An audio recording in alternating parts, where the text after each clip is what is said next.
بسم الله الرحمن الرحيم. يا أيها المزمل قم الليل إلا قليلا نصفه أو انقص منه قليلا أو زد عليه ورتل القرآن ترتيلا إنا سنلقي عليك قولا ثقيلا إن ناشئة الليل هي أشد وطئا وأقوم قيلا إن لك في النهار سبحا طويلا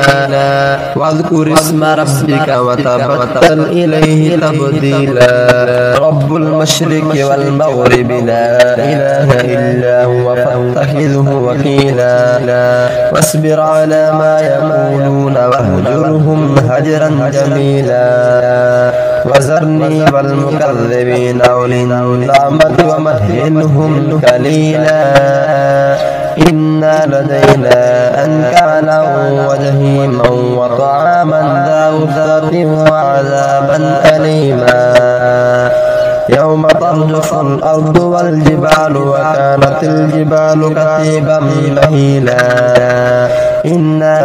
أرسلنا إليكم رسولا شاهدا عليكم كما أرسلنا إلى فرعون رسولا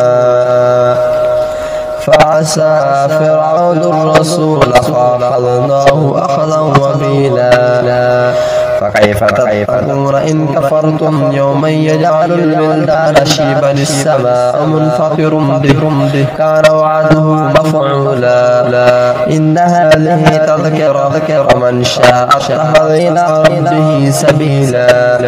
إن ربك يعلم أنك تقوم أدنى من ثلثي الليل ونصفه وثلثه وطائفة من الذين معك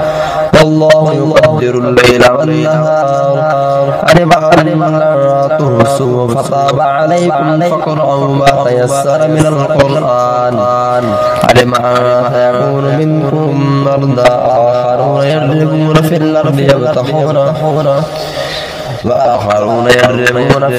يبتغون من فضل الله وآخرون يقاتلون في سبيل الله فاقرؤوا ما يتيسر منه وأقيموا الصلاة وآتوا الزكاة وأقرضوا الله قرضا حسنا وما تقدموا لأنفسكم من خير تجدوه عند الله إن رضى الله وخير وأعظم أجرا واستغفر الله إن الله غفور رحيم. صدق الله العظيم.